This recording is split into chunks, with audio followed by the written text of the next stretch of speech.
بسم اللہ الرحمن الرحیم۔ السلام علیکم ورحمۃ اللہ وبرکاتہ۔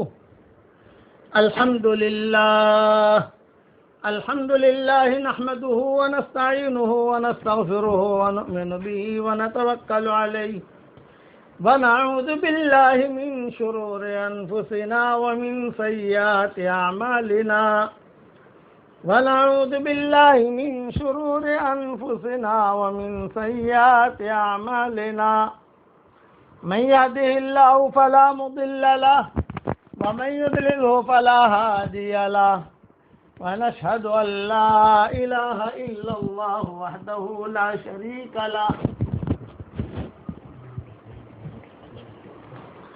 ونشهد أن لا إله إلا الله وحده لا شريك له ونشهد أن سيدنا ومولانا محمدا عبده ورسوله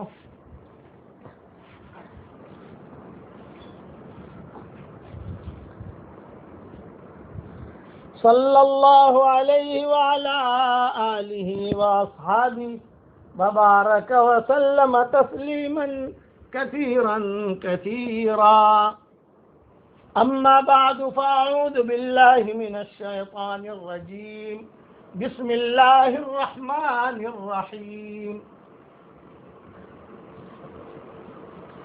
لقد كان لكم في رسول الله أسوة حسنة لمن كان يرجو الله واليوم الآخر وذكر الله كثيرا صدق اللہ العظیم۔ قابل احترام بھائیوں، دوستوں، بزرگوں، مائیں، بہنیں، بیٹیاں، بہوئیں، ہمارے ساتھی، سلسلہ وار مضمون حضرت محمد صلی اللہ علیہ وسلم کی سیرت کا آج 24واں بیان ہے کہ آج جو ہے 24واں بیان چل رہا ہے، 25ویں شب ہے، برابر میں ترتیب سے روزانہ واٹس ایپ پر بھیج بھی دیتا ہوں۔ 24واں ہو یا 25واں ہو، جو بھی نمبر مجھے یاد نہیں، لیکن برابر سیرت پر میں چل رہا ہوں۔ اب آج میں بیان کروں گا حضرت محمد صلی اللہ علیہ وسلم کی شادی اور نکاح کے سلسلے میں۔ بات طے ہو گئی، حضرت خدیجہ نے بات کی حضور صلی اللہ علیہ وسلم سے، یا نفیسہ کے ذریعے سے بات کروائی، دونوں قسم کی روایتیں ملتی ہیں کہ حضرت خدیجہ نے نفیسہ سے کہا کہ بھی تم جو ہے جا کر بات کرو اور ڈائریکٹ حضور صلی اللہ علیہ وسلم سے بات کرو، اور پھر جو حضور صلی اللہ علیہ وسلم اپنے خاندان والوں سے بات کریں گے، یا ایک حضرت خدیجہ نے خود نے بات کی۔ یہ چونکہ تاریخ روایت میں اختلافات بہت ہوتے ہیں، لیکن اس سے پہلے ایک بات میں آپ کو سمجھاؤں کہ نکاح اور شادی یہ ایسی خوشی کی چیز ہوتی ہے کہ انسان چاہے بوڑھا ہو یا عورت بوڑھی ہو، جوان ہو، کنواری ہو، کنواری نہ ہو، مرد کسی بھی عمر کا ہو، ایک فطری طور پر خوشی محسوس ہوتی ہے۔ حضور صلی اللہ علیہ وسلم کے والد عبداللہ 200 عورتیں چاہتی تھی کہ ہمارا نکاح ان سے ہو جائے۔ 200 عورتیں تو علماء نے لکھا ہے، اور باقی کہا اس سے بھی اور زیادہ عورتیں چاہتی تھی کہ عبداللہ کے ساتھ نکاح ہو جائے۔ کیوں؟ کہ وہ نبوت کا نور تھا جو پیشانی پر تھا۔ حضور صلی اللہ علیہ وسلم کے بارے میں یہ نہیں آتا کہ 200 عورتیں چاہتی تھی کہ آپ کے ساتھ نکاح ہو، کہ اب آپ کی نوعیت الگ ہے، باپ کی نوعیت الگ ہے۔ جب یہ نبوت، اب ان کو نبوت ملنے والی ہے، ہاں عورتوں کی تمنائیں ہوتی تھی، عورتوں کی خواہش ہوتی تھی کبھی ہمارا نکاح حضور صلی اللہ علیہ وسلم کے ساتھ ہو، لیکن یہ کہ جیسے وہ عورتیں 200 عورتیں مکہ مکرمہ میں الگ الگ خاندان والی عبداللہ سے نکاح کرنا چاہتی تھی، وہ نبوت کا نور دیکھ کر، یہاں نبوت کا نور تو منتقل ہو گیا، نبی اور حضور صلی اللہ علیہ وسلم پیدا بھی ہو گئے، اب آپ جو ہے ایک عمومی طریقے سے زندگی گزار رہے ہیں۔ لیکن حضرت خدیجہ جو ہے یہ چونکہ پہلے سے اپنے ذہن میں ایک خاکہ تیار کر چکی تھی اور حضور صلی اللہ علیہ وسلم کو مال دے کر بھیجا بھی تھا، پھر میسرہ نے آ کر سارا قصہ سنایا. جب میسرہ نے آ کر سارا قصہ سنایا اور حضرت خدیجہ نے ارادہ بھی کر لیا کہ اب اس بات کا میں اظہار کر دوں، دل میں کب تک رکھوں اسے، لیکن مشورہ کس سے کروں؟ تو حضرت خدیجہ کے ایک مشیر خاص تھے، ان کا نام تھا ورقہ ابن نوفل. یہ حضرت خدیجہ رضی اللہ تعالی عنہ کے قریبی نہیں بلکہ اقرب ترین رشتہ داروں میں تھے. تو ابن اسحاق کی روایت میں ہے کہ حضرت خدیجہ رضی اللہ تعالی عنہ نے آپ کے تمام حالات سفر اور راہب کا مقولہ، راہب نے کہا کہ یہ سرخی ان کے آنکھوں میں ہمیشہ رہتی ہے، تو میسرہ نے کہا کہ ہاں ہمیشہ رہتی ہے. فرمایا بس ہوا خاتم الانبیاء، 3 مرتبہ کہا یہی ہے جن کا ہمیں انتظار ہے، وہ یہی ہے. یہ ساری باتیں حضرت خدیجہ نے تنہائی میں جا کر ورقہ ابن نوفل سے جا کر بیان کیا. ورقہ نے کہا بیٹی خدیجہ اگر یہ واقعات سچے ہیں تو پھر یقیناً محمد اس امت کے نبی ہیں. یہ جملہ کہا ورقہ ابن نوفل نے کہ بیٹی خدیجہ، چونکہ یہ خدیجہ کئی بڑے تھے، خاندان میں جو بوڑھے ہوتے ہیں یہ تو ورقہ ابن نوفل. فرمایا کہ اگر یہ باتیں صحیح ہیں تو یقیناً محمد اس امت کے نبی ہیں، اور میں خوب جانتا ہوں کہ امت میں ایک نبی ہونے والے ہیں جن کا ہم کو انتظار ہے اور ان کا زمانہ بھی قریب آ گیا ہے. بس ان واقعات کو سن کر حضرت خدیجہ کے دل میں آپ سے نکاح کا شوق پیدا ہوا، اور حضرت خدیجہ جو ہے وہ اپنے اعتبار سے اچھا ان کی خاص سیکرٹری تھی یہ نفیسہ سے مشورہ کرتی. میں اس پر ایک قصہ سناؤں. ہمارے مولانا یونس پونا والے رحمۃ اللہ علیہ کا وہ قصہ سناتے تھے، کہتے تھے کہ نکاح اور شادی اس لیے کہ وہ بھی اصل کی اجتماع جب ہوتے تھے تو الحمدللہ میرے ذمے بھی نکاح پڑھانے کی مجلس سے آتی تھی.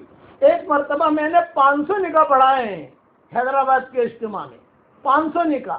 تو نکاح پڑھانے میں تو قصے بھی ہوتے ہیں. ایک دلہا آیا، میں نے کہا جی فلاں لڑکی کا نکاح میں نے آپ کے ساتھ کر دیا، آپ نے قبول کیا؟ تو اس نے کہا ہاؤ انشاءاللہ. اس نے جملہ کہا ہاؤ انشاءاللہ. میں نے کہا یہاں ہاؤ اور انشاءاللہ نہیں چلتا، یہاں تو یہ کہو قبول کیا، ایسا کہ تو اس نے بھی قبول کیا کہا. تمہارے اس پناہ والے اپنے قصے سناتے تھے، وہ کہتے تھے کہ نکاح اور شادی کا جب پتہ چلے کہ نکاح ہونے والا ہے، شادی ہونے والی ہے، تو آدمی عجیب حرکتیں کرتا ہے، خوشیاں خوشیاں کیا اندر خوش ہوتا ہے. یہی معاملہ حضرت خدیجہ کا تھا.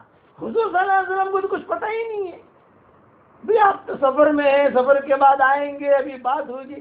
لیکن جب آپ کو پتہ چلا کہ بھی ہاں خدیجہ نے پیغام رکھا ہے تو آپ کو بھی خوشی کا ایک میلان ہوا. خدیجہ کے اس لیے خطبے میں ابو طالب نے دونوں جملے کہے کہ خدیجہ محمد کی طرف مائل ہے اور محمد خدیجہ کی طرف مائل ہے. یہ حدیث میں ان کو خطبہ آتا ہے کہ دونوں ایک دوسرے کی طرف مائل ہے. تو مولانا یونس پونا والے رحمۃ اللہ علیہ جو ہے ایک لطیفہ سناتے تھے. عام طور سے ان کے بیانوں میں وہ لوگوں کو ہنساتے بہت تھے. میرا نام بھی یونس، ان کا نام بھی یونس. تو اجتماع میں ملتے تھے ہم تو کہتے تھے کہ بول یونس، اللہ تعالیٰ اسرائیل علیہ السلام سے کہیں گے جا یونس کو لے آ، تو کبھی جو ہے نام میرا ہوگا لینے تجھے آ جائے گا، اور کبھی نام تیرا ہوگا لینے مجھے آ جائے گا. یہ اس قسم کی باتیں کرتے تھے. وہ ایک قصہ سناتے تھے کہ پہلے میرے پاس وہاں پونا میں کوئی کھانے پینے کی چیزیں نہیں ہوتی تھی، دعوت کے کام کی اتنی زیادہ ترقی نہیں ہوئی تھی. میں مسجد میں امام تھا اور مسجد میں کام شروع ہو چکا تھا. مولانا یوسف صاحب رحمۃ اللہ علیہ کے زمانے میں، پھر مولانا انعام الحسن صاحب رحمۃ اللہ علیہ کے زمانے میں، تو میں مسجد میں فجر کی نماز پڑھاتا تھا. فجر کی نماز پڑھانے کے بعد میں بیٹھوں تو میں دیکھوں جو میرے پرانے مصلی ہے مقتدی ہے تو ٹھیک ہے، ٹینشن نہیں، لیکن کوئی نیا مصلی دیکھوں تو میرا ٹینشن بڑھ جاتا تھا. تو میں پوچھتا کہ آپ کا ٹینشن کیوں بڑھتا؟ یہ فرمایا کہ یہ لوگ کسی گاؤں سے آئے ہوں گے، یہ مشورے کے لیے آئے ہوں گے. اب جو ہے میرے مہمان ہیں، میرے پاس اتنا پیسہ نہیں ہے کہ میں ان کو ناشتہ کراؤں، تو کیا کروں؟ تو میں تو خاموشی سے اپنے کونا پکڑ لیتا تھا. تو یہ 3-4 جو ہے وہ آتے تھے میرے پاس کہ حضرت ہم تو آپ سے ملنے آئے ہیں. اچھا بھائی بتاؤ کیوں آئے ہو؟ فلاں مشورہ ہے، فلاں مشورہ ہے. تو مولانا کہتے تھے کہ دیکھو فجر کی نماز تو ابھی ہوئی ہے، اور آپ کو چونکہ ناشتے کا مجھے فکر بھی کرنا ہے، لیکن میرے پاس پیسہ نہیں ہے کہ میں تمہیں ناشتہ کراؤں، لیکن آپ کو میں کسی ترتیب سے ناشتہ کرا کر ہی بھیجوں گا. بولو کونے میں جو بڑے میاں بیٹھے ہیں نا، کونے میں دیکھو بڑے میاں، تم تینوں ان کے پاس چلے جاؤ اور ان کے پاس جا کر ان کو سلام کرو. تو وہ غصے میں جواب دیں گے وعلیکم السلام، ایسا غصے میں جواب دیں گے تو تم ناراض مت ہونا. پھر بیٹھو ان کے پاس، پوچھیں گے کیوں آئے ہو، تو تم اتنا کہنا کہ چچا ہم نے سنا ہے کہ آپ کی بیوی کا انتقال ہو چکا ہے اور آپ کو نکاح کی ضرورت ہے، تو ہمارے گاؤں میں 2-3 بیوائیں ہیں اور بہت دیندار ہیں. بس اتنا جملہ کہنا، تمہارا ناشتہ ہو جائے گا، کہ تمہارا ناشتہ ہو جائے گا اتنا جملہ کہو گے تو. مولانا یونس صاحب نے ان کو سمجھا بجھا کر بھیج دیتے. اب مولانا جو ہے اپنے ذکر میں مشغول ہوتے اور اپنی جو ہے آنکھوں سے دیکھتے رہتے کہ کیا ماجرا ہو رہا ہے. یہ جا کر بیچارے سلام کرتے، السلام علیکم چچا، وہ غصے میں وعلیکم السلام کہتے. کیوں آئے ہو آپ لوگ؟ نے کہا چچا ہم نے سنا ہے کہ آپ کی بیوی کا انتقال ہو چکا ہے، آپ کو جو ہے خدمت کے لیے ضرورت ہے، تو ہمارے گاؤں میں 2-3 بیوائیں ہیں، اچھی ہیں ماشاء اللہ، خادم صفت ہیں، دیندار بھی ہیں، تو اس لیے ہم آئے. اچھا چپ رہو، ابھی اشراق پڑھ لو، اپن باہر جا کر ہوٹل میں ملائی پاؤ بھجیا وغیرہ سب کھاتے ہیں، ناشتہ کرتے ہیں، وہاں بات کریں گے تفصیل سے. تو وہ تینوں کہتے ہیں کہ چلو ہمارا ناشتہ کا ہو گیا. مولانا بلاتے ایک کو، بھائی یہاں ناشتے کا بندوبست ہو گیا، بس ناشتہ کر کے پھر میرے پاس آنا، پھر مشورہ کریں گے. یہ مولانا کہتے. اب وہاں جا کر بیٹھتے بڑے میاں، ہاں بتاؤ بھائی ذرا پاؤ لا، ذرا ملائی بھی لائیو، ذرا قیمہ بھی لائیو، اور ذرا وہ پائے بھی لائیو، اور ہاں بتاؤ. پھر وہ لوگ کہتے یہ کر کے بات تو کچھ جمتی ہی نہیں. وہ ناشتہ کر کے مولانا کے پاس آ جاتے. مولانا نے کہا ناشتہ ہو گیا؟ بولے ہو گیا، جاؤ بولے. اب تو مولانا کے پاس بڑے میاں آئے اور یہ کہا کہ مولانا یونس صاحب روزانہ جو ہے میرے پاس لوگ آتے ہیں پیغام لے کر، فلاں بیوہ ہے، فلاں اچھی ہے، فلاں یہ ہے، فلاں یہ ہے، فلاں یہ ہے، لیکن کوئی شادی تو کراتا نہیں، ناشتہ کر کے چلے جاتے. تو مولانا نے کہا میں ہی بیچتا ہوں. مولانا نے بڑے میاں سے کہا میں ہی بیچتا ہوں. تو بڑے میاں وہ خوش رہتے تھے، ناشتہ کرا دیتے تھے. یہی حال ہوا حضرت خدیجہ کا کہ حضرت خدیجہ نے سہارا جب تحقیق کر لی پوری کی پوری. وہ تو صلی اللہ علیہ وسلم کو تو پتہ نہیں ہے، آپ تو سفر میں، اور سفر کر کے آئے، سارے حالات دیکھے. برقہ ابن نوفل نے جب مہر لگائی تو حضرت خدیجہ رضی اللہ تعالی عنہ سمجھ گئی کہ بس برقہ نے جو بات کہہ دی ہے، غالب ان کے ماموں تھے یا چچا تھے، کوئی بھی اقرب تھے نہیں، رشتہ داروں میں تھے. یہ کوئی بھی کام ہوتا سمجھ لو کہ ان کے پیر تھے، کوئی بھی کام ہوتا تو حضرت خدیجہ ان سے ضرور مشورہ کرتی. چنانچہ روایت کتابوں میں لکھا ہے کہ حضور اکرم صلی اللہ علیہ وسلم کے ساتھ یہ نکاح کا مسئلہ یہ طے ہو گیا. اچھا اب مسئلہ آئے گا گھر کا، پھر کہاں نکاح کریں گے؟ ابھی مکہ میں اعلان نہیں کیا ہے، اس لیے کہ چپکے سے کام کرنا ہے. اگر مکہ مکرمہ میں اعلان کریں گے تو پتہ نہیں رکاوٹیں پیدا ہوں گی. اچھا باپ کو ابھی بتایا نہیں ہے. بعض علماء نے لکھا ہے کہ ان کے والد کا انتقال تو یہ ہو گیا تھا حرب الفجار میں ہی، اور بعد میں کہا کہ نہیں وہ زندہ تھے. چنانچہ حضرت خدیجہ رضی اللہ تعالی عنہا نے یہ بات چلائی ابو طالب کے ذریعے، اور ابو طالب جو ہے یہ برابر جو ہے وقت مقرر کرے. چنانچہ کتابوں میں آتا ہے کہ اس وقت میں ان کے حضرت خدیجہ کے جو چچا تھے جن کا نام عمرو ابن اسد تھے، وہ موجود تھے. بات کی اتنی نہیں چلتی تھی جتنی چچا کی چلتی تھی، اور سب جانتے تھے کہ خدیجہ مالدار ہے. چنانچہ اللہ اللہ کر کے روایت میں ہے کہ ایک تاریخ طے ہو گئی.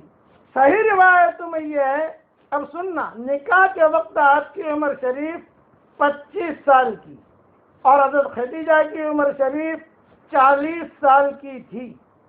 20 اونٹ مہر مقرر ہوا، سیرت ابن ہشام میں ہے. اور دوسرے علماء کہتے ہیں کہ مہر کی مقدار 12.5 اوقیہ تھی. ایک اوقیہ 40 درہم کا ہوتا ہے. لہذا کل مہر 500 درہم شرعی ہوا. یہ آپ کا حضور صلی اللہ علیہ وسلم کا پہلا نکاح تھا. اور حضرت خدیجہ کا تیسرا. مفصل حالات حضرت خدیجہ کے جب اللہ مجھے توفیق دے گا تو انشاءاللہ جب ان کے حالات آئیں گے امہات المومنین کے حالات, اس میں حضرت خدیجہ کے سب سے پہلے حالات آئیں گے. یہ حالات جب آئیں گے تو اس میں مزید تفصیل سناؤں گا. لیکن یہ ذہن میں رکھنا کہ 2-2.5 مہینے تک یہ مشورے چلتے رہے. آپ جب تجارت کر کے آئے, یہ باتیں چلی نکاح کی, تو حضور صلی اللہ علیہ وسلم بھی خوشی کا اظہار کرتے تھے, بھی نکاح ہونے والا ہے. ابو طالب تو خوش تھے ہی, گھر میں بھی سب خوش تھے, لیکن بات چھپائے رکھی تھی. چنانچہ بعض کتابوں میں ہے کہ تاریخ طے ہوئی, اور تاریخ طے کر کے حضور اکرم صلی اللہ علیہ وسلم اپنے چچاؤں کے ساتھ, جس میں حضرت حمزہ کا نام بھی علماء نے لکھا ہے, کیونکہ حضرت حمزہ بھی آدھی کی عمر کے تھے.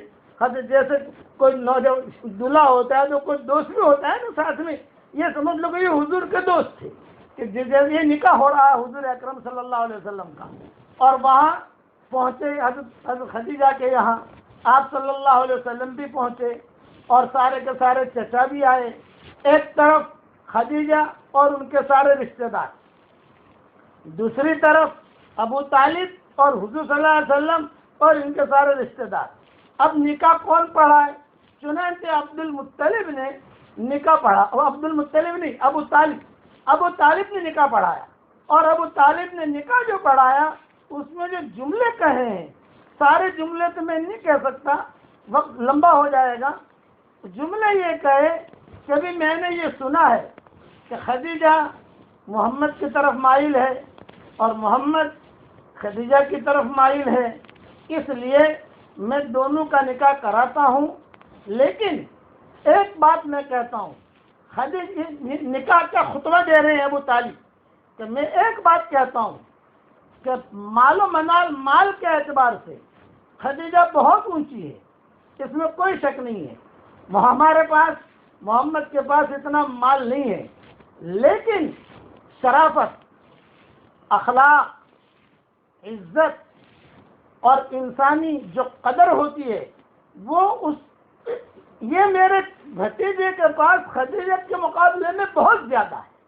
جب یہ جملہ کہا تو اس پر حضرت خدیجہ نے کہا صدقت, تم نے سچ کہا, کہ بہت بالکل یہ بھتیجہ آپ کا جو ہے شرافت, اخلاق, رفاعت اور سچائی, امانت داری ہر چیز میں. اور حضور صلی اللہ علیہ وسلم, بعض تاریخ کی کتابوں میں لکھا ہے کہ نیچے منہ کیے ہوئے حضور صلی اللہ علیہ وسلم بیٹھے تھے, اور یہ نکاح ہوا. اور نکاح ہونے کے بعد بعض کتابوں میں یہ بھی لکھا ہے کہ حضرت خدیجہ نے ہی ولیمہ کیا, چونکہ اسلام تو آیا نہیں تھا, کہ حضرت خدیجہ نے یہ سب لوگوں کو کھانے پر بلایا کیا. اور ان کے والد کو تو چونکہ 2 بوتل شراب پلا رکھی تھی تو والد بھی جو ہے وہ خوش ہو رہے تھے. دوسرے دن جب والد کو پتا چلا کہ بھی خدیجہ کے کپڑوں کے اوپر زعفران کے دھبے ہیں, اور اس زمانے میں زعفران اگر کسی کے کپڑوں پر دیکھی جاتی یہ دلیل ہوتی تھی کہ اس نے نکاح کیا ہے, یہ دلیل ہوتی تھی. کسی بھی جگہ مجلسوں میں کسی کے بدن کے اوپر زعفران کے دھبے ہوں تو لوگ سمجھ جاتے تھے کہ یہ دلہا ہے یا یہ دلہن ہے, یہ اس زمانے کی علامت ہوتی تھی. تو حضرت خدیجہ کے والد نے دوسرے دن جب نشہ وغیرہ اترا, اس لیے کہ حضرت خدیجہ نے کہا تھا میرے ابا کو مجھے کچھ کام کرانا ہوتا ہے تو میں 2 بوتلیں شراب کی پلا دیتی ہوں, اور عام طور پر 1 بوتل پلاتی ہوں. جب یہ میرا نکاح کا وقت آئے گا 2 بوتلیں پلا دوں گی تو میرے والد جو ہے وہ منع نہیں کریں گے, میرا نکاح ہو جائے گا. چنانچہ ہوا ایسے ہی. جب نکاح ہو رہا تھا تو ان کے والد جو ہے بعض علماء نے لکھا ہے کہ وہ سو رہے تھے, 2 بوتلیں پی ہوئی تھی انہوں نے. لیکن دوسرے دن جب یہ دیکھا کہ خدیجہ کے بدن کے اوپر یعنی کپڑوں کے اوپر زعفرانی دھبے, والد نے کہا ارے خدیجہ یہ کیا, یہ تو نے کیا کیا, یہ تو نے نکاح کر لیا. خدیجہ نے کہا کہ ابا آپ کی اجازت سے کیا ہے, میں نے کبھی اجازت دی. حضرت خدیجہ نے پرچہ دکھا دیا, یہ دیکھیے آپ نے دستخط کیے ہیں, یہ اوہو مجھے تو پتا بھی نہیں. اچھا کس کے ساتھ کیا؟ یہ کہا کہ محمد ابن عبداللہ ابن عبد المطلب. تو آپ باپ نے کہا کہ ٹھیک ہے, بہت اچھا. اب باپ کی طرف سے اتفاق ہو گیا. عمر ابن اسد جو تھے ان کے چچا وہ متفق ہو گئے. برقہ ابن نوفل اس وقت میں زندہ تھے نہیں تھے, اس میں علماء کے اختلاف ہے, وہ متفق ہو گئے. اب جو ہے شب گزاری, اب جو ہے یہ عروس ہو رہی ہے. حضور صلی اللہ علیہ وسلم دلہا بن کر دلہن کے پاس جا رہے ہیں. یہ آپ کی شب زفاف ہو رہی ہے حضور اکرم صلی اللہ علیہ وسلم کی. جب حضور صلی اللہ علیہ وسلم شب زفاف میں خدیجہ کے ساتھ کمرے میں داخل ہوئے تو حضرت خدیجہ نے حضور صلی اللہ علیہ وسلم کا ہاتھ پکڑا اور ہاتھ پکڑ کر ایک جملہ کہا اور یوں کہا کہ دیکھو اب میں آپ کی بیوی ہوں, آپ میرے شوہر ہیں, میں آپ کا جو ہاتھ پکڑ رہی ہوں اس سے میرا کوئی اور مقصد نہیں ہے, صرف ایک بات کا میرے ساتھ ایگریمنٹ کرو, ایک بات کا میرے ساتھ عہد کرو. یہ حضرت خدیجہ کہہ رہی تھی کیا ایک بات کا میرے ساتھ ایگریمنٹ کیجئے, ایک بات کا میرے ساتھ عہد کیجئے. یہ پہلی بات ہو رہی ہے حضرت خدیجہ کی اور حضور اکرم صلی اللہ علیہ وسلم کی نکاح کے بعد. باقی کئی باتیں ہیں, اب ساری باتیں سنانے جاؤں گا تو پورا دن سارے دن ہی گزر جائیں گے میرے. یہ پہلی بات صرف سنا دیتا ہوں. یہ فرمایا کہ میرے ساتھ ایک ایگریمنٹ آپ کیجئے. آپ صلی اللہ علیہ وسلم نے فرمایا بتائیے کیا ایگریمنٹ چاہتی ہو آپ؟ تو حضرت خدیجہ نے کہا آپ کی پیشانی پر میں نبوت کا نور دیکھ رہی ہوں اور آپ کی پیشانی سے نبوت کا نور ٹپک رہا ہے. ایک زمانہ آئے گا کہ اللہ آپ کو نبی بنائے گا. جب اللہ آپ کو نبی بنائے اس وقت خدیجہ کو طلاق مت دے دینا. اس جملے پر حضور بہت روئے اور کہا کہ میں اتنا بے غیرت نہیں ہوں. بہرحال خدیجہ یعنی شب زفاف میں میاں بیوی ہنستے ہیں, یہاں روئے ہیں کہ حضرت خدیجہ نے درد بھرا جملہ کہا آپ کی پیشانی پر مجھے محسوس ہو رہا ہے کہ اللہ آپ کو نبی بنائے گا اور ایک زمانہ آئے گا کہ آپ خاتم الانبیاء بنیں گے. اور میں نے سب لوگوں سے پوچھ لیا ہے اور میسرہ نے بھی تفصیل کہی ہے بس, لیکن جب اللہ آپ کو ترقی دے اور اللہ تعالیٰ آپ کو نبی بنائے تو خدیجہ کو طلاق مت دے دینا. اس پر حضور صلی اللہ علیہ وسلم نے فرمایا حاشا و کلا, حاشا و کلا, حاشا و کلا, ہرگز نہیں, ہرگز نہیں, ہرگز نہیں, میں اتنا بے غیرت نہیں ہوں. چنانچہ حضور اکرم صلی اللہ علیہ وسلم کی تقریباً ساری اولاد جو ہوئی حضرت خدیجہ سے ہوئی. پہلے لڑکا پیدا ہوا قاسم, اسی لیے حضور صلی اللہ علیہ وسلم کا کنیت جو تھی وہ ابو القاسم تھی. بچیاں پیدا ہوئیں, حضرت زینب ہے, رقیہ ہے, ام کلثوم ہے, فاطمہ ہے, 7 بچیاں مسلمان ہوئیں. ایک بچی بھی غیر مسلمہ نہیں رہی. بچیوں پر حالات آئے, سب بچیوں کا انتقال حضور کے حیاتی میں ہو گیا سوائے حضرت فاطمہ کے. حضرت فاطمہ حضور صلی اللہ علیہ وسلم کے انتقال کے بعد 6 مہینے تک زندہ رہی, لیکن باقی بچیاں جو تھیں وہ کتابوں میں لکھا ہے وہ حضور کے حیاتی میں. اور ایک ایک بچی پر بھی حالات آئے, زبردست حالات آئے. حضرت خدیجہ اسے ہینڈل کرتی رہی. اس کے بہت قصے کتابوں میں آتے ہیں. حضور صلی اللہ علیہ وسلم جب اللہ نے نبوت دی اور جب مدینہ منورہ پہنچے, حضرت عائشہ بھی نکاح میں آ گئی, حضرت سودا پہلے آئی, حضرت عائشہ بعد میں آئی, وہ انشاءاللہ تفصیل سناؤں گا. تو مدینہ منورہ جب پہنچ کر حضور صلی اللہ علیہ وسلم کو اللہ تعالیٰ نے خوب ترقی کی تو آپ صلی اللہ علیہ وسلم حضرت خدیجہ کو یاد کرتے تھے. تو حضرت عائشہ کہتی کبھی کبھار گوشت کا ٹکڑا آتا تو حضور صلی اللہ علیہ وسلم کہتے وہ بڑھیا ہے, وہ خدیجہ کی سہیلی ہے, اس کو جا کے دے آؤ.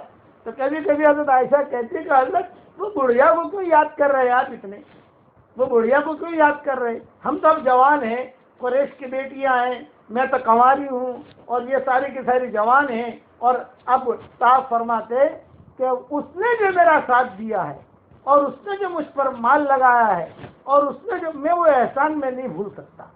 اسی لیے حضور صلی اللہ علیہ وسلم بارہا کئی حدیثوں میں حضرت خدیجہ کا تذکرہ بہت کرتے تھے. حضرت خدیجہ کا جب انتقال کا وقت قریب آیا, چونکہ مضمون چھڑ گیا حضرت خدیجہ کا, تو میں اسی کو تھوڑا سا بیان کر دوں.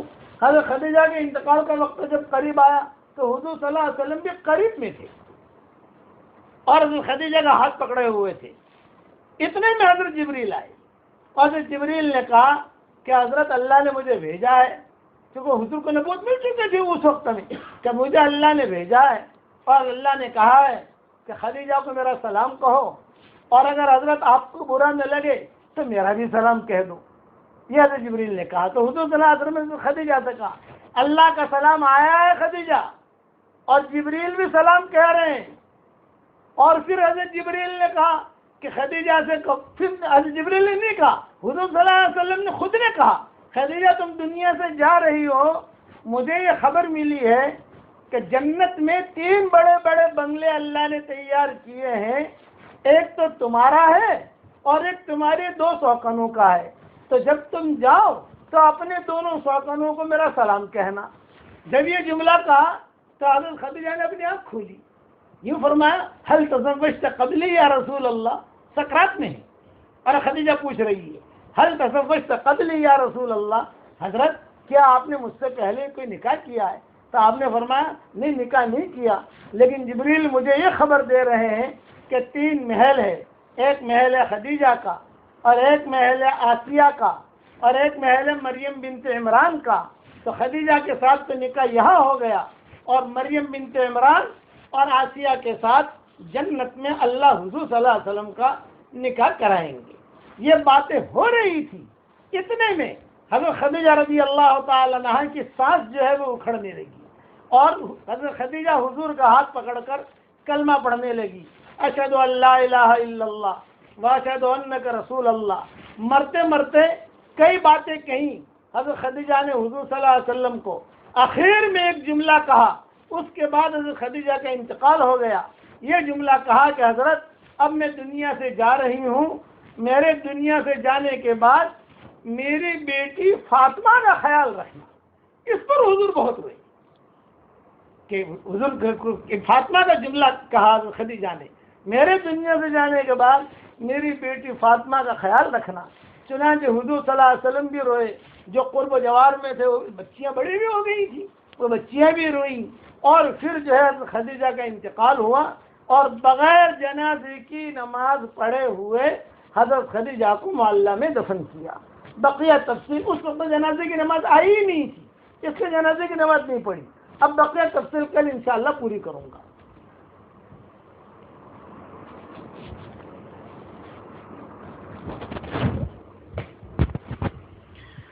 ہمارے سامنے صدقہ فطر کے مسائل چل رہے تھے۔ کل میں نے صدقہ فطر سے متعلق کچھ تمہیدی باتیں آپ لوگوں کو سمجھا دی تھی۔ آج صدقہ فطر سے متعلق کچھ مسائل سمجھا دوں آپ لوگوں کو۔ سب سے پہلی بات تو یہ ہے کہ صدقہ فطر کن لوگوں پر واجب ہوتا ہے۔ جس طرح شریعت کے بہت سے احکامات ہیں، تو ہر حکم کے لیے الگ الگ ہے کہ بھئی کس کے اوپر کیا چیز کب واجب ہوتی ہے۔ تو صدقہ فطر کن لوگوں پر واجب ہوتا ہے، اس کی بنیادی شرائط کیا ہے؟ تو یہ سمجھ لیجئے کہ بنیادی طور پر 3 شرائط کا ہونا ضروری ہے۔ جس کے اندر یہ 3 شرائط پائی جائے گی اس کے اوپر صدقہ فطر واجب ہے۔ وہ 3 شرائط کیا ہے؟ پہلی شرط ہے اسلام۔ اگر کوئی انسان مسلمان ہے تو ظاہر سی بات ہے اس کے اوپر صدقہ فطر واجب ہے۔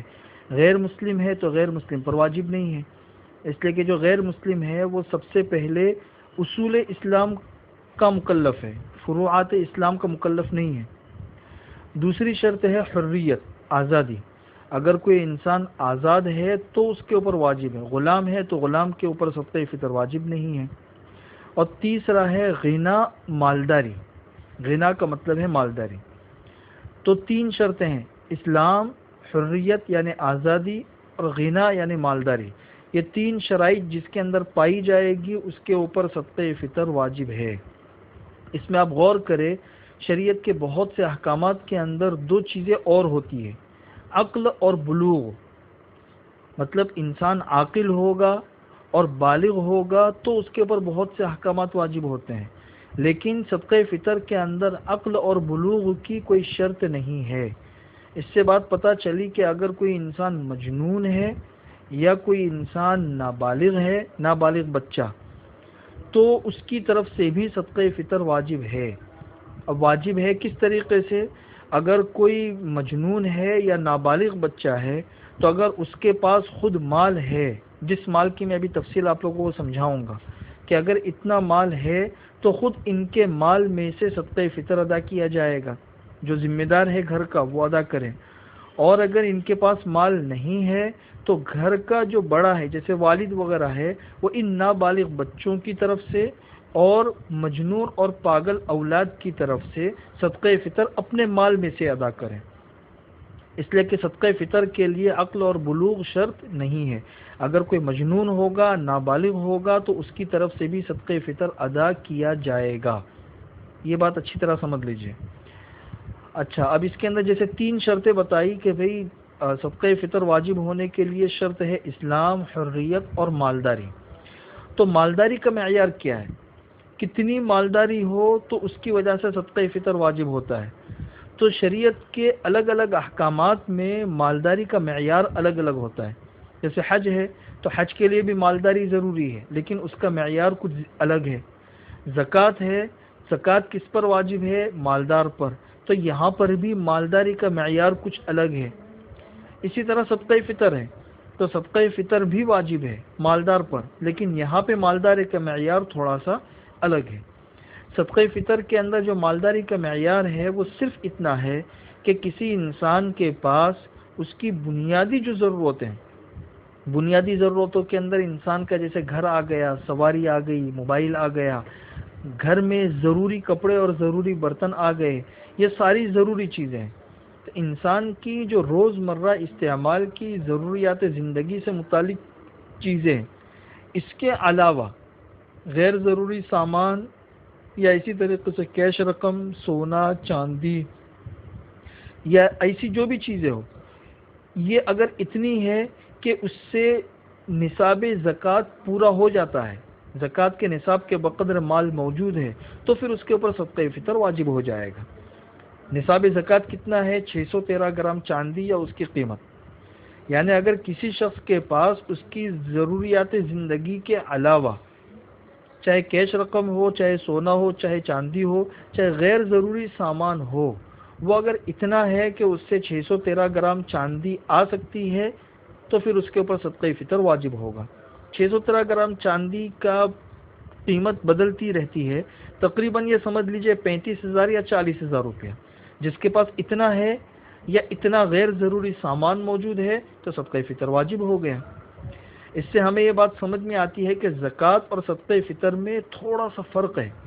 ایک فرق تو یہ ہے کہ زکوٰۃ ہم غیر مسلم کو نہیں دے سکتے، لیکن صدقہ فطر جو ہے وہ غیر مسلم کو دے سکتے ہیں. دوسرا فرق یہ ہے کہ زکوٰۃ جو ہے نا وہ صرف 2 3 4 قسم کے مال ہے اسی کے اوپر واجب ہوتی ہے. سونا ہے، چاندی ہے، اسی طرح کیش رقم ہے، کچھ زمینیں اور کچھ جانور ہیں، ان کے اوپر ہی زکوٰۃ واجب ہوتی ہے. باقی چیزوں پر زکوٰۃ واجب نہیں ہوتی. جیسے کسی شخص کے پاس بہت ساری زمینیں رکھی ہوئی ہے لیکن وہ صرف اپنے استعمال کے لیے ہے یا کرائے پر دینے کے لیے ہے. مکانات ہے وہ اپنے استعمال کے لیے ہے یا کرائے پر دینے کے لیے ہے، تو ان چیزوں کے اوپر زکوٰۃ واجب نہیں. لیکن کسی شخص کے پاس اگر اتنی ساری زمین اور مکانات ہے تو صدقہ فطر اس کے اوپر واجب ہے. تو زکوٰۃ اور صدقہ فطر میں یہ معمولی سا فرق ہے، اس فرق کو سمجھنے کی بھی ضرورت ہے. تیسرا مسئلہ یہ سمجھ لیجئے کہ صدقہ فطر انسان کے اوپر جو واجب ہوتا ہے وہ اپنے نابالغ اولاد کی طرف سے اور اپنی طرف سے. انسان اپنی طرف سے صدقہ فطر دے اور اپنے نابالغ اولاد کی طرف سے دے. البتہ گھر میں جو بالغ اولاد ہے تو ان کی طرف سے صدقہ فطر دینا واجب اور ضروری نہیں ہے. جیسا میاں بیوی ہے تو میاں بیوی دونوں بالغ ہیں، دونوں کا مال مستقل ملکیت میں الگ الگ ہوتا ہے، تو شوہر کے ذمے شرعاً بیوی کا صدقہ فطر واجب نہیں ہے، بیوی کے ذمے شوہر کا صدقہ فطر واجب نہیں ہے. اب یہ دیکھا جائے گا کہ بالغ اولاد ہے، شوہر ہے، بیوی ہے، ان کی ملکیت میں نے مالداری کا جو معیار بتایا، اس معیار کے مطابق اگر پیسے ہوں گے یا غیر ضروری چیزیں ہوگی تو ان کے اوپر واجب ہوگا وہ ادا کرے، اور اگر نہیں ہے اتنا ان کے پاس میں تو پھر ان کے اوپر واجب نہیں ہے. لیکن ہمارے ہندوستان کے ماحول میں ملا جلا ماحول ہوتا ہے جس کو ہم کہتے ہیں جوائنٹ سسٹم فیملی.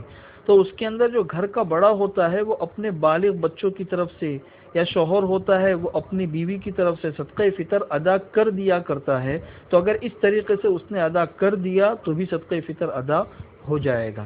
اس میں ایک آخری بات یہ بھی دھیان میں رکھے کہ جیسے ہمارے ماحول کے اندر خادم ہوتے ہیں، گھروں کے اندر کام کرنے والے خادم ہیں یا اسی طریقے سے نوکرانیاں ہیں، تو پہلے زمانے کے اندر غلام اور باندی ہوتے تھے، تو یہ خادم جو ہے نا، یہ غلام باندیوں کے حکم میں تو نہیں ہے، لیکن غلام اور باندیاں جو کام کرتی تھی تقریباً وہی کام یہ لوگ بھی کرتے ہیں، اس لیے اگر ان کی طرف سے بھی ادا کر دیا جائے تو بہتر ہے۔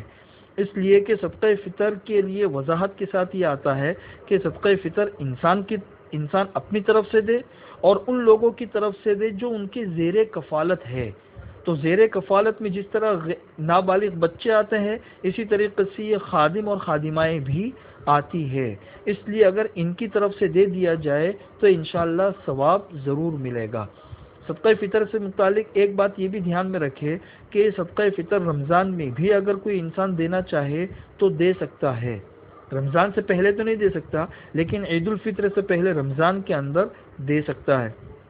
اور پانچواں اور آخری مسئلہ یہ دھیان میں رکھے کہ اگر کسی وجہ سے انسان نے رمضان کے روزے نہیں رکھے، جیسے کل میں نے آپ کو بتایا تھا کہ صدقہ فطر کیوں واجب ہے، روزے کی حالت میں کیے گئے کوئی ایسی غلط کام ہو گئے ہو تو اس کی تلافی کے طور پر، تو اس کا یہ مطلب نہیں ہے کہ اگر رمضان میں کسی نے روزے نہیں رکھے تو پھر اس کے اوپر صدقہ فطر بھی واجب نہیں ہے، ایسا نہیں ہے۔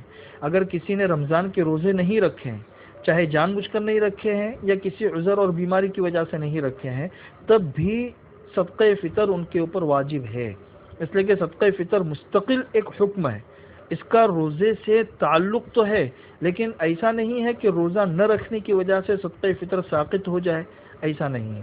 باقی مسائل ہے وہ انشاءاللہ کل آپ لوگوں کو بتا دیں گے۔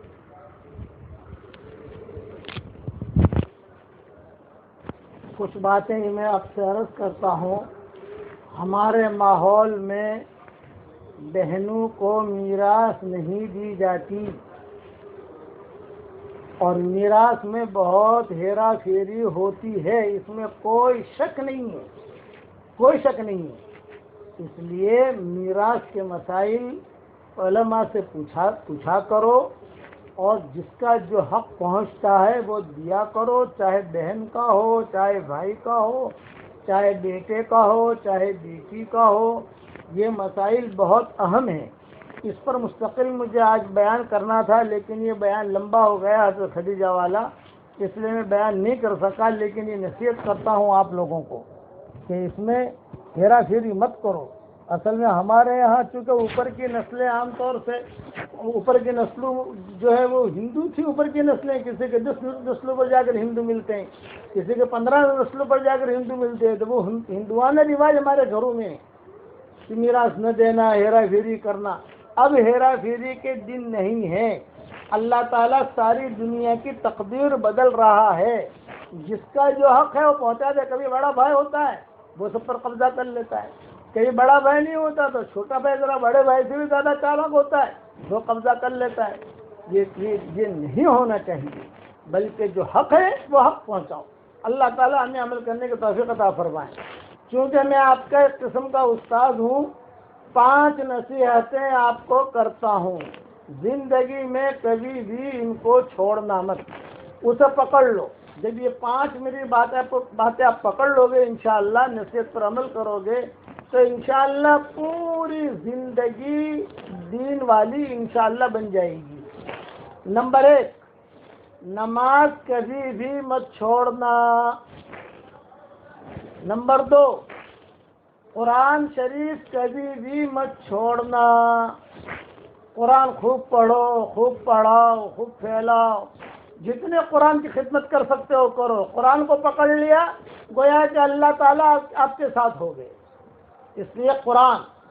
نمبر 3، ہمیشہ سچ بولنا، چاہے مال آئے چاہے مال جائے، سچ بولیں گے ہم۔ نمبر 4، جتنا ہو سکے درود شریف کی پڑھنے کی کثرت کرو۔ نمبر 5، جتنا ہو سکے استغفار پڑھنے کی کوشش کرو۔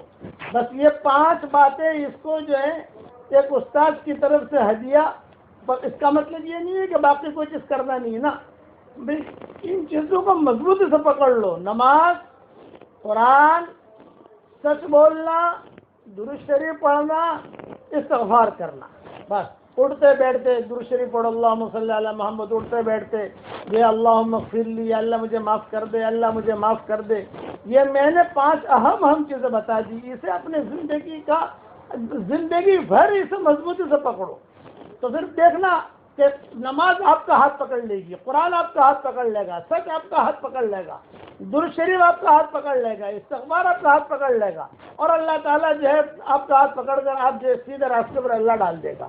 اللہ تعالیٰ مجھے بھی عمل کرنے کی توفیق عطا فرمائے، اللہ آپ کو بھی عمل کرنے کی توفیق عطا فرمائے. اللہم صلی علی محمد وعلی آل محمد کما صلیت علی ابراہیم وعلی آل ابراہیم انک حمید مجید. اللہم یا رب صلی وسلم دائما ابدا علی حبیبک خیر الخلق کلہم. اللہم یا رب السماوات والارض اللهم لا تنزع منا صالح ما أعطيتنا. اللهم لك الحمد كله ولك المن كله ولك الشكر كله ولك الخلق كله ولك الفضل كله وإليك يرجع الأمر كله وإليك يصعد الكلم الطيب كله. اللهم لك الحمد بالإسلام، لك الحمد بالإيمان، لك الحمد بالقرآن، لك الحمد حتى ترضى، لك الحمد إذا رضيت، لك الحمد بعد الرضا. اللهم لك الحمد كالذي نقول وخيرا مما نقول. لك الحمد حتى ترضى، لك الحمد حتى تحب وترضى عدد الشفع والوتر يا ذا الجلال والإكرام. ربنا تقبل منا إنك أنت السميع العليم. ربنا آتنا في الدنيا حسنة وفي الآخرة حسنة وقنا عذاب النار. اللهم إنا نسألك الفوز في يوم القضاء ونزل الشهداء وعيش السعداء والنصر على الأعداء ومرافقة الأنبياء يا ذا المن والعطاء يا سميع الدعاء يا رافع السماء.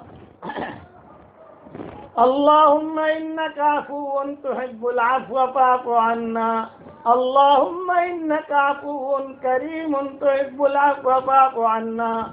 يا من لا تراه العيون ولا يصفه الواصفون ولا تخالطه الظنون ولا تغيره الحوادث ولا يخشى الدوائر. يعلم مثاقيل الجبال ومكاييل البحار وعدد قطر الأمطار وعدد ورق الأشجار وعدد ما أظلم عليه الليل وأشرق عليه النهار. يا من لا تواري منه سماء سماء ولا أرض أرضا ولا بحر ما في قعره ولا جبل ما في وعره. نسألك من الخير كله عاجله وآجله ما علمنا منه وما لم نعلم ونعوذ بك من الشر كله عاجله وآجله ما علمنا منه وما لم نعلم. اللهم أحسن عاقبتنا في الأمور كلها وأجرنا من خزي الدنيا وعذاب الآخرة. اللهم اعتق رقابنا من النار. اللهم اعتق رقابنا من النار. اللهم اعتق رقابنا من النار يا عزيز يا غفار يا أرحم الراحمين. اللهم اهدنا فيمن هديت وعافنا فيمن عافيت وتولنا فيمن توليت وبارك لنا فيما أعطيت وقنا واصرف عنا شر ما قضيت فإنك تقضي بالحق ولا يقضى عليك فإنه لا يذل من واليت ولا يعز من عاديت تبارك ربنا وتعاليت. فلك الحمد يا الله على ما قضيت ولك الشكر يا الله على ما أنعمت به وأوليت. نستغفرك ونتوب إليك. نستغفرك اللهم من كل ذنب وخطيئة ونتوب إليك ونؤمن بك ونتوكل عليك. أنت الغني ونحن الفقراء إليك. أنت القوي ونحن الضعفاء إليك. اللهم يا واصل المنقطعين أوصلنا إليك. اللهم هب لنا منك عملا صالحا. اللهم هب لنا منك عملا صالحا يقربنا إليك. اللهم استرنا فوق الأرض واسترنا تحت الأرض واسترنا يوم العرض عليك. اللهم احسن وقوفنا بين يديك. اللهم لا تخزنا يوم العرض عليك. اللهم تقبل منا صيامنا وصلاتنا وقيامنا وركوعنا وسجودنا. اللهم اجعلنا من عتقائك من النار. اللهم اجعلنا من عتقائك من النار. اللهم أجرنا من النار. اللهم أجرنا من خزي النار. اللهم أجرنا من كل عمل يقربنا إلى النار. اللهم أدخلنا الجنة مع الأبرار برحمتك يا عزيز يا غفار. اللهم اجعلنا يا مولانا في شهرنا هذا وفي يومنا هذا وفي ليلتنا هذه من عتقائك من النار، واجعلنا من المقبولين الفائزين برحمتك يا أرحم الراحمين. اللهم زينا بزينة القرآن. اللهم ادخلنا الجنة بشفاعة القرآن. اللهم أكرمنا بكرامة القرآن. اللهم ألبسنا بخلعة القرآن. اللهم شرفنا بشرف القرآن. اللهم ارحم جميع أمة محمد صلى الله عليه وسلم بحرمة القرآن يا رحيم يا رحمن. اللهم اهدنا ووفقنا إلى الحق وإلى الصراط المستقيم ببركة القرآن. واعف عنا يا كريم وعافنا يا رحيم. اللهم اجعل القرآن ربيع قلوبنا ونور صدورنا وجلاء أحزاننا. اللهم اجعل القرآن حجة لنا ولا تجعله حجة علينا. اللهم اجعلنا ممن يقرأه فيرضى اللهم اجعلنا ممن يقرأه فيرقى ولا تجعلنا ممن يقرأه فيذل ويشقى. اللهم ارزقنا القناعة. اللهم حببنا في صلاة الجماعة. اللهم ذكرنا بالموت كل ساعة. اللهم احشرنا مع النبي المصطفى صاحب الشفاعة. ربنا آتنا في الدنيا حسنة وفي الآخرة حسنة وقنا عذاب النار. اے اللہ ہمارے گناہوں کو معاف فرما. اے اللہ ہماری خطاؤں سے درگزر فرما. اے اللہ یہ رمضان کا مبارک مہمان اب تیزی کے ساتھ ہم سے رخصت ہو رہا ہے. ہمیں کچھ پتہ نہیں آئندہ سال کا یہ مبارک مہمان ہمیں ملتا ہے کہ نہیں ملتا. یہ تو صرف آپ ہی جانتے ہیں اور کوئی نہیں جانتا. کئی ہمارے پہچان والے، کئی ہمارے دوست، ہمارے ساتھی، ہمارے قرب و جوار میں رہنے والے ہمارے ساتھ اسی رمضان میں تھے، آج وہ قبروں میں جا چکے ہیں. اے اللہ گزشتہ سال تھے، آج وہ اپنے قبروں میں جا چکے ہیں. اے اللہ آئندہ رمضان ہمیں ملتا ہے کہ نہیں ملتا ہمیں پتہ نہیں ہے.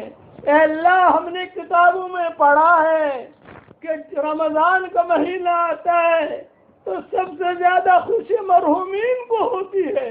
زندوں سے زیادہ خوش مرحوم ہوتے ہیں جو قبروں میں ہوتے ہیں کہ چلو ہمارے لیے تھوڑا آزادی کا سامان بن گیا، اور وہ تمنا کرتے ہیں کہ ایک گھڑی ہمیں بھی رمضان کی مل جاتی.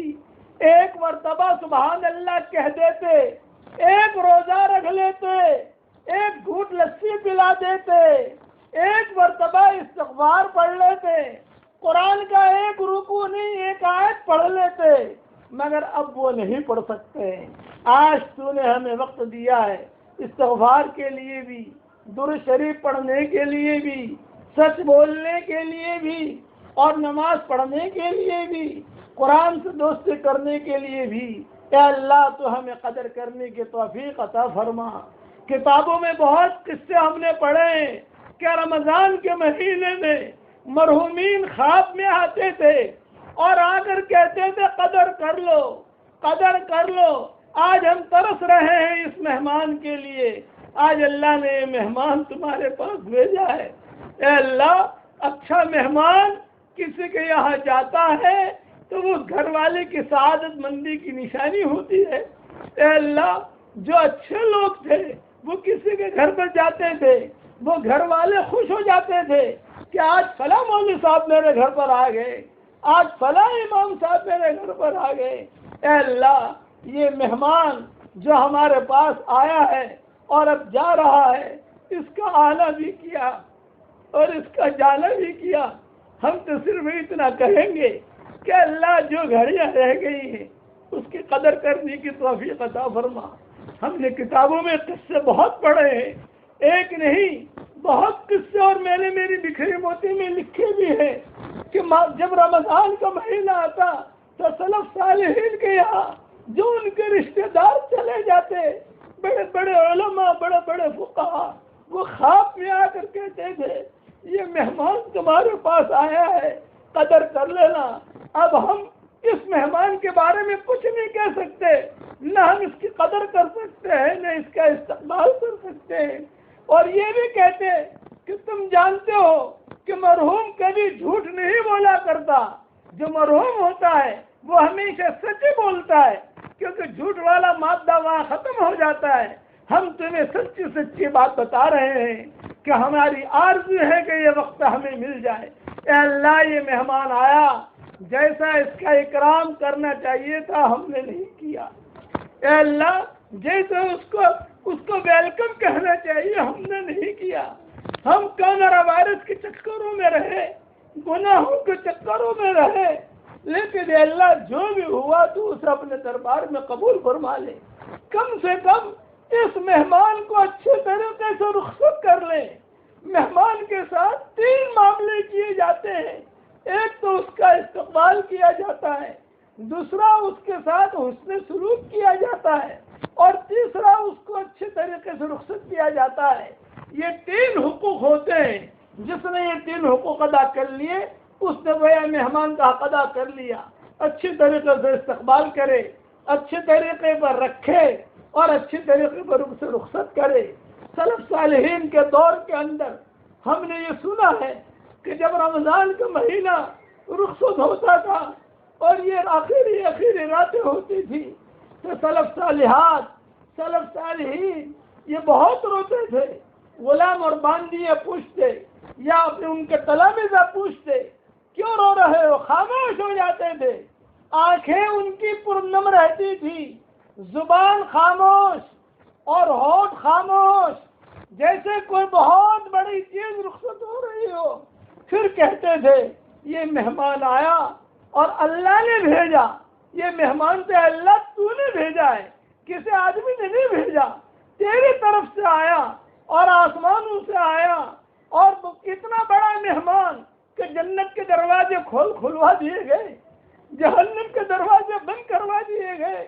اتنا عظیم الشان مہمان کہ شیطان کو بھی قید کر دیا گیا۔ اتنا عظیم الشان مہمان، نیکی کا بھاؤ بڑھا دیا گیا۔ اتنا عظیم الشان مہمان کہ 24 گھنٹے میں ایک دعا تو ضرور قبول کرے گا۔ اتنا عظیم الشان مہمان کہ حضور اکرم صلی اللہ علیہ وسلم وہ اپنے گھر والوں کو جگایا کرتے تھے اور بہت تھکتے تھے، بہت تھکتے تھے۔ اے اللہ، اب یہ مہمان آیا، ہم اس کا کچھ استقبال نہ کر سکے، اور جیسا اس کے ساتھ معاملہ کرنا چاہیے تھا وہ معاملہ بھی ہم نہ کر سکے۔ اب یہ رخصت ہو رہا ہے، کم سے کم دعاؤں کے ذریعے سے اس کو رخصت کریں۔ کم سے کم رو رو کر اسے رخصت کریں، کم سے کم اے اللہ یہ خوش ہو کر ہم سے رخصت ہو۔ اے مولا کریم، حشر کے میدان میں یہی مہمان تیرے سامنے کھڑا ہوگا، اگر روزوں نے ہماری سفارش کر لی اور قرآن نے ہماری سفارش کر لی، ہمارے بیڑے پار ہو جائیں گے، اور اگر روزے نے کہہ دیا کہ اس نے میری قدر نہیں کی تھی تو اللہ تعالیٰ ایک جملہ کہیں گے، سوائے تجھے بھوک اور پیاس کے کچھ نہیں ملا ہے۔ اے اللہ اس مہمان کی قدر کرنے کی توفیق عطا فرما، قرآن کی قدر کرنے کی توفیق عطا فرما۔ اے اللہ دونوں جہاں کی سرخروئی کا معاملہ فرما۔ اے اللہ جتنے مسلمان اسلام کی حالت میں دنیا سے رخصت ہوئے ہوں ان سب کے قبروں کو تو نور سے منور فرما دے، ان کے درجات کو بلند فرما دے، کروٹوں یا آرام نصیب فرما، ان کے ہڈی ہڈی کو جنت نصیب فرما۔ اے اللہ اگر آپ نے ہمارا نام سعید اور نیک بختوں میں لکھا ہو تو ہمارا نام انہی میں لکھے رکھیو، اور اگر آپ نے ہمارا نام شقی اور بدبختوں میں لکھا ہو تو ہمارا نام ان کی فہرست سے مٹا دینا، اور نیک لوگوں کے فہرست میں ہمارا نام لکھ دینا۔ اے اللہ دونوں جہاں کی ذلت و رسوائی سے ہماری حفاظت فرما۔ اے اللہ بھٹکے ہوئے آہو کو پھر سوئے حرم لے چل، اس بھٹکی ہوئی امت کو پھر مسجد والا بنا دے، پھر اعمال والا بنا دے، پھر اخلاق والا بنا دے۔ اے اللہ تو بہت بڑا ہے، تیرا بہت بڑا احسان ہے کہ تو نے ہمارے طرف یہ مہمان بھیجا۔ اے اللہ تیرا شکر ہے کہ روزہ رکھنے پر پابندی نہیں ہے، تیرا شکر ہے گھروں میں نماز پڑھنے پر پابندی نہیں ہے، تیرا شکر ہے قرآن پڑھنے پر پابندی نہیں ہے، تیرا شکر ہے تجھ سے مانگنے پر پابندی نہیں ہے، تیرا شکر ہے کہ اللہ تجھے منا سکتے ہیں، تجھ سے باتیں کر سکتے ہیں، تجھ سے مناجات کر سکتے ہیں۔ اے مولا کریم ہم تیرا شکر ادا کرتے ہیں، بس تجھ سے درخواست کرتے ہیں، ہم کسی امتحان کے لائق نہیں ہیں، امتحان تو قوی ایمان والوں کا لیا جاتا ہے، ہمارے ایمان کمزور ہیں، اگر آپ نے ہمارا امتحان لینا شروع کر دیا تو پتہ نہیں کون سے دیواروں سے ٹکرا جائیں گے۔ اے اللہ ہمارے ایمان کی حفاظت فرما، اے اللہ ہمارے دینی معاشرے کی حفاظت فرما، ہمارے مساجد کی حفاظت فرما، مدارس کی حفاظت فرما، دینی ٹھیوں کی حفاظت فرما، بغیر امتحان کے ہمارے بیڑوں کو پار فرما۔ ہم نے کتابوں میں پڑھا ہے حضور صلی اللہ علیہ وسلم ایک دعا مانگتے تھے، اللہم حاسبنی حسابا یسیرا، اے اللہ میرا حساب کتاب آسان لینا۔ صحابہ نے پوچھا آسان حساب کتاب کیا ہے؟ یہ فرمایا حشر کے میدان میں بندے کو اللہ کھڑا کریں گے اور نامہ اعمال دیکھیں گے، ایک ورد یوں الٹا ایک ورد یوں پلٹا، سامنے بندہ کھڑا ہوگا اور اللہ تعالیٰ مسکرا کر کہیں گے لے یہ تیرا نامہ اعمال، جنت میں چلا جا۔ اے اللہ یہ حساب کتاب تو ہمارے لیے مقدر فرما، اے اللہ دونوں جہاں کی سرخروئی کا ہمارے لیے فیصلہ فرما۔ اے اللہ ہمیں یقین ہے کہ ہم نے تجھے منانے کی کوشش کی ہے، اور سارا مجمع جتنا مجمع آمین کہہ رہا ہے ہم سارے کے سارے تجھ سے محبت کرتے ہیں۔ اے اللہ ہمیں تجھ سے محبت ہے، اے اللہ تیرے نبی سے محبت ہے، اے اللہ تیرے قرآن سے محبت ہے، اے اللہ تیرے دین سے محبت ہے، اے اللہ تو بھی ہم سے محبت فرما اور ہماری اجتماعی اور انفرادی پریشانیوں کو دور فرما دے۔ اے اللہ حضرت حاجرہ کی قبر کو نور سے منور فرما کہ انہی کی وجہ سے ہمیں بیت اللہ ملا ہے، حضرت اسماعیل کی قبر کو نور سے منور فرما، ابراہیم کی قبر کو نور سے منور فرما کہ وہی بانی مبانی ہے۔ اے اللہ حضرت محمد صلی اللہ علیہ وسلم پر بہترین رحمت نازل فرما۔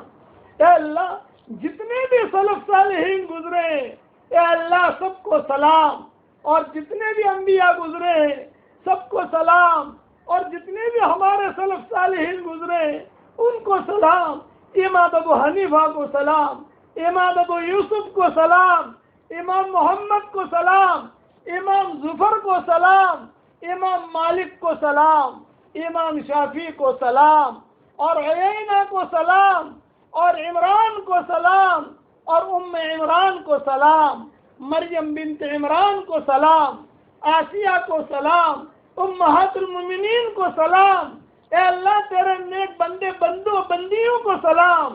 تو نے قرآن میں کہا ہے، فرمایا ہے قل الحمدللہ وسلام علی عبادہ الذین اصطفی، یہ سلام علی عبادہ الذین اصطفی میں سارے سلف صالحین صالحات آ جاتے ہیں، اور قرآن میں بعض جگہ تو نے نام لے کر کہا ہے سلام علی الیاسین، سلام علی موسیٰ و ہارون، سلام علی نوح فی العالمین، سلام سلام سلام۔ اے اللہ یہ تیرا نام سلام ہے اور تو سلامتی کو پسند کرتا ہے۔ اے اللہ اب اس امت کو سلامتی کی چادر میں ڈھانپ لے اور تیری طرف سے سلامتی اتار دے، اور ساری امت کو سلامتی کی چادر میں ڈھانپ لے، صحت کی چادر میں ڈھانپ لے، تقوی کا لباس ہمیں پہنا دے، زہد کا لباس ہمیں پہنا دے، عافیت کا لباس ہمیں پہنا دے، محبتوں کا لباس پہنا دے، ہمارے آنکھوں میں تیری محبت کا سرما لگا دے، ہمارے دل کی محرابوں میں تیری معرفت کا نور کوٹ کوٹ کے بھر دے۔ اے اللہ جو مانگا وہ عطا فرما، مانگنے سے رہ گیا وہ عطا فرما۔ اے اللہ ہم تو اس رمضان کو بھی سلام کرتے ہیں، اور سلام کر کے اس کا استقبال کرتے ہیں، اور سلام کر کے اسے رکھتے ہیں۔ جب یہ رخصت ہوگا تو اسے بھی سلام کریں گے، اس لیے کہ بہترین گھڑیاں ہیں۔ ہم تو تیرے فرشتوں کو بھی سلام کرتے ہیں، اور تیرے اللہ جتنے سلف صالحین گزرے ہیں ان سب کے قبروں کو تو نور سے منور فرما دے۔ بہت ائمہ نے اس دین کے لیے محنتیں کی ہیں، بہت قربانیاں دی ہیں۔ امام بخاری کو سلام، امام مسلم کو سلام، امام طحاوی کو سلام، اور اللہ امام ترمذی کو سلام، اور ابن کثیر کو سلام، اور اوزاعی کو سلام، غزالی کو سلام، محمد ابن مسلمہ کو سلام، سارے صحابہ کو سلام، مہاجرین اور انصار کو سلام، بدرین کو سلام، احد میں شریک ہوئے ان کو سلام، اور اے اللہ غزوہ خندق میں جو شریک ہوئے ان کو سلام، اور اے اللہ بیری کے درخت کے نیچے جو آج قرآن میں پڑھا گیا لقد رضی اللہ عن المؤمنین اذ یبایعونک تحت الشجرہ فعلم ما فی قلوبہم، بیری کے درخت کے نیچے جنہوں نے حضور کے ہاتھ پر ٹیک کی تھی ان کو سلام، حضور صلی اللہ علیہ وسلم کے بیٹیوں کو سلام، اور اوپر میں جتنے سلف صالحین گزرے چاہے جناتوں میں ہو، چاہے مردوں میں ہو، عورتوں میں ہو، سب کو سلام۔ اے اللہ دونوں جہاں کی ضروریات کا تو تکفل فرما دے، اور ہمارے اس مہینے کی اس مہمان کی چاہے 5 راتیں رہ گئی ہوں، چاہے 3 راتیں رہ گئی ہوں، چاہے 6 راتیں رہ گئی ہو، بس اتنی درخواست ہے یہ مہمان ہم سے ناراض ہو کر نہ جائے، یہ مہمان ہم سے ناراض ہو کر نہ جائے، یہ مہمان ہم سے خوش ہو کے جا رہا ہو، خوش ہو کے ہم اسے رخصت کر رہے ہو، اور تو بھی خوش ہو رہا ہو۔ اے اللہ عافیت کے ساتھ سلامتی والی چادر پھیلا دے، سکون والی چادر پھیلا دے، شفا والی چادر پھیلا دے، امن و امان والی چادر پھیلا دے، محبتوں والی چادر پھیلا دے۔ اے اللہ جتنے بھی مذہب والے دنیا میں ہیں چاہے کسی شکل میں ہو، ہم سب کو کے لیے چاہتے ہیں کہ سب کو تو ہدایت دے دے، سیدھے راستے پر ڈال دے، اور سب کے لیے سیدھے راستے پر ڈال کے جنتوں کو فیصلے فرما۔ جو تو نے نگاہ ڈالی تھی حضرت عمر پر وہی نگاہ تو ان پر بھی ڈال دے، جو تو نے نگاہ ڈالی تھی خالد بن ولید پر وہی نگاہ تو ان پر بھی ڈال دے، جو تو نے نگاہ ڈالی تھی اکرمہ ابن ابی جہل پر وہی نگاہ تو ان پر بھی ڈال دے، جو نگاہ تو نے ڈالی تھی وحشی پر وہ نگاہ تو ان پر بھی ڈال دے۔ اے اللہ تیری نگاہ اگر کسی پر پڑ جاتی ہے، اے اللہ تیری نگاہ کسی پر پڑ جاتی ہے تو پھر وہ بندہ چمک جاتا ہے، وہ بندی چمک جاتی ہے۔ اے اللہ پوری انسانیت پر نگاہ کرم ڈال دے، اور سب کو جو ہے سیدھا راستہ بتا کر سب کے لیے جنتوں کے فیصلے فرما۔ اے اللہ حشر کے میدان کی رسوائیوں سے ہماری حفاظت فرما۔ اے اللہ ہمیں تقوی عطا فرما، نماز پڑھنے کی توفیق عطا فرما۔ اے اللہ جنہیں مکان کی ضرورت ہو مکان عطا فرما، جنہیں بیوی کی ضرورت ہو بیوی عطا فرما۔ جنہیں شوہر کی ضرورت ہو شوہر عطا فرما، جنہیں لڑکی کی ضرورت ہو لڑکا عطا فرما، جنہیں لڑکی کی ضرورت ہو لڑکی عطا فرما، جس کی جو ضرورت ہے آپ جانتے ہیں، آپ کے بندے بندیاں جانتی ہیں، عافیت کے ساتھ ان سب کی حاجات کا تو غیب سے تکفل فرما۔ اے اللہ، حضرت محمد صلی اللہ علیہ وسلم نے جتنی خیر کے لائن کی دعائیں مانگی ہیں وہ ساری کی ساری ہمارے لیے مقدر فرما، اور جن شرور سے پانا چاہیے ان شرور سے تو ہماری حفاظت فرما۔ اے اللہ، ہمیں مومن بنا دے، ہمیں ذاکر بنا دے۔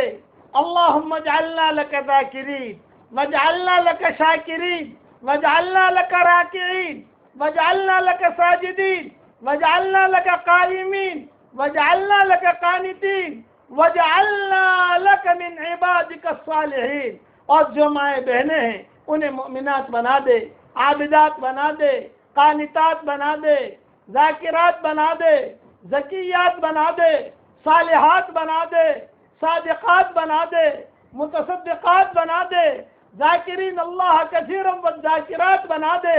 اور اے اللہ، ہم سب کے لیے جنت الفردوس کا فیصلہ فرما۔ مرنے سے پہلے پہلے سچی پکی توبہ کی توفیق عطا فرما۔ ہم تو آج کی رات میں، آج ہمارے یہاں کی طاق راتوں میں سے ایک رات ہے، اے اللہ اتنی درخواست کریں گے، ہماری گردنوں کو جہنم سے آزاد کر دے، ہمارے ماں باپ کی گردنوں کو جہنم سے آزاد کر دے، ہمارے بھائی بہنوں کی گردنوں کو جہنم سے آزاد کر دے، بیٹے بیٹیوں کی گردنوں کو جہنم سے آزاد کر دے۔ اے اللہ، داماد اور بہوؤں کی گردنوں کو جہنم سے آزاد کر دے، پوتے پوتیاں نواسے نواسیاں بہوئیں داماد سب کی گردنوں کو جہنم سے آزاد کر، ہم سے دوستی رکھنے والوں کی گردنوں کو جہنم سے آزاد کر، اور سارے مومنین مومنات کی گردنوں کو جہنم سے آزاد کر دے۔ اے اللہ، تیرا تو چاہ لینا کافی ہے، جنت الفردوس کے دروازے پر ہمارا نام لکھ لے، اور اے اللہ جہنم کی پیٹھوں کے اوپر سے ہمارے ناموں کو مٹا دے۔ اس مبارک رات میں تو حکم دے دے کہ جہنم کے پیٹھوں کے اوپر سے ہمارے نام مٹ جائیں۔ اے اللہ، اس مبارک رات میں اللہم حرم وجوہنا واجسادنا علی النار، اللہم حرم وجوہنا واجسادنا علی النار، اللہم حرم وجوہنا واجسادنا علی النار۔ اے اللہ، ہمارے چہروں پر اور ہمارے بدنوں پر جہنم کی آگ کو حرام قرار دے دے۔ آج تو فیصلہ کر لے کہ ان بدنوں پر جہنم کی آگ حرام ہے۔ اے اللہ، ہم سر کی تکلیف برداشت نہیں کر سکتے، اے اللہ معمولی پیٹ کی تکلیف برداشت نہیں کر سکتے، معمولی کورونا وائرس کی تکلیف برداشت نہیں کر سکتے، کسی کو معمولی سے بدن میں درد ہو تکلیف برداشت نہیں کر سکتے، کہاں جہنم کی آگ برداشت کریں گے؟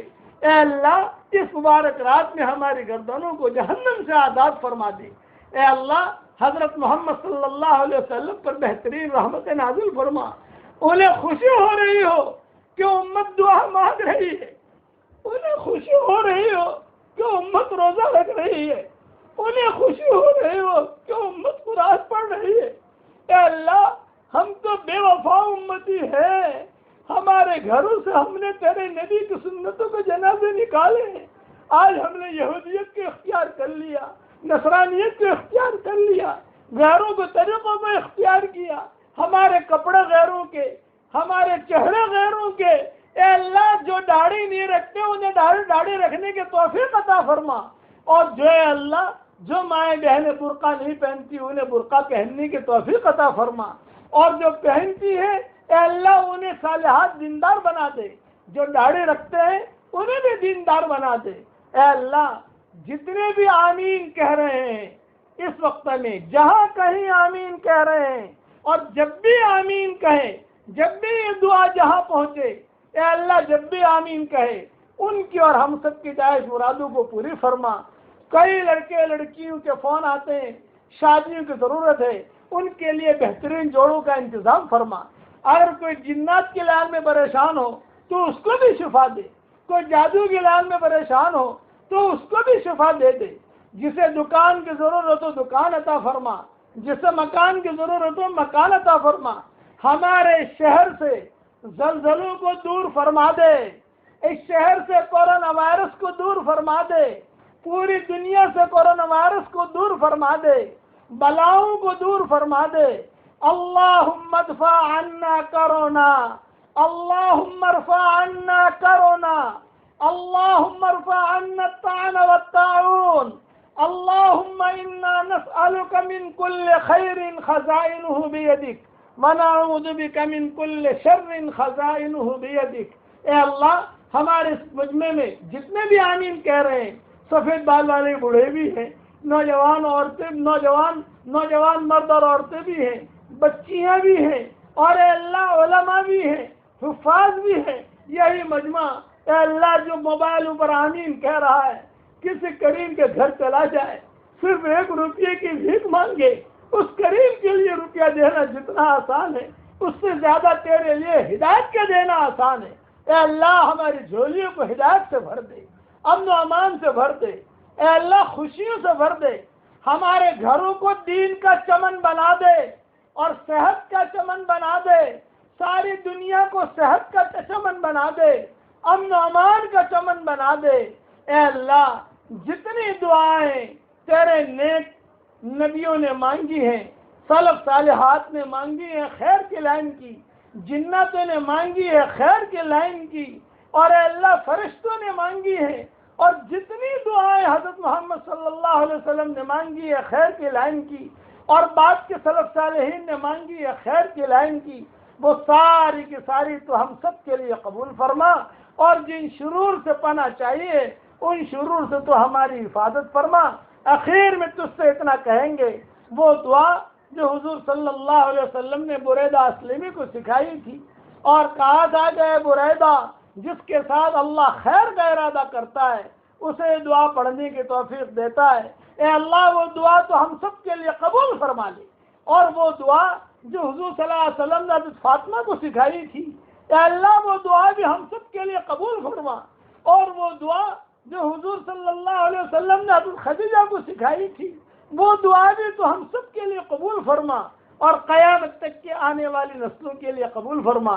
بس اے اللہ، ہماری قیامت تک کے آنے والی نسلوں میں کوئی بے نمازی پیدا نہ ہو، کوئی زانی پیدا نہ ہو، کوئی لوٹی پیدا نہ ہو، کوئی سودی کاروبار والا پیدا نہ ہو، کوئی فاسق فاجر پیدا نہ ہو، تو اس کی غیب سے صورت شکل پیدا فرما۔ اے اللہ، دیندار پیدا ہو، نمازی پیدا ہو، موحدین پیدا ہو، فقہا پیدا ہو، دیندار پیدا ہو، تو اس کی غیب سے صورت شکل پیدا فرما۔ اے اللہ، جو بیمار ہو ہسپتالوں میں ہے، اے اللہ موت اور حیات کی کشمکش میں ہے، کئی ہمارے علماء موت اور حیات کی کشمکش میں، اے اللہ ان کو شفا کاملہ عاجلہ دائمہ مستمر عطا فرما۔ اے اللہ، ہمیں مانگنا نہیں آتا مگر تجھے دینا تو آتا ہے۔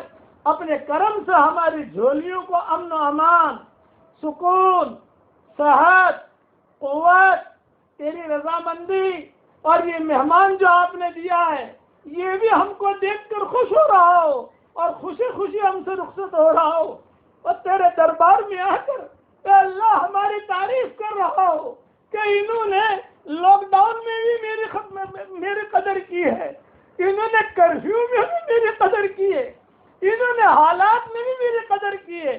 تو اس کی غیب سے صورت شکل پیدا فرما۔ اے اللہ، اپنے فضل و کرم سے ہماری ساری دعاؤں کو قبول فرما، جو مانگا وہ عطا فرما، مانگنے سے رہ گیا وہ عطا فرما، اور اپنے فضل و کرم سے ہماری دعاؤں کو قبول فرما۔ سبحان ربک رب العزت عما یصفون وسلام علی المرسلین والحمد للہ رب العالمین۔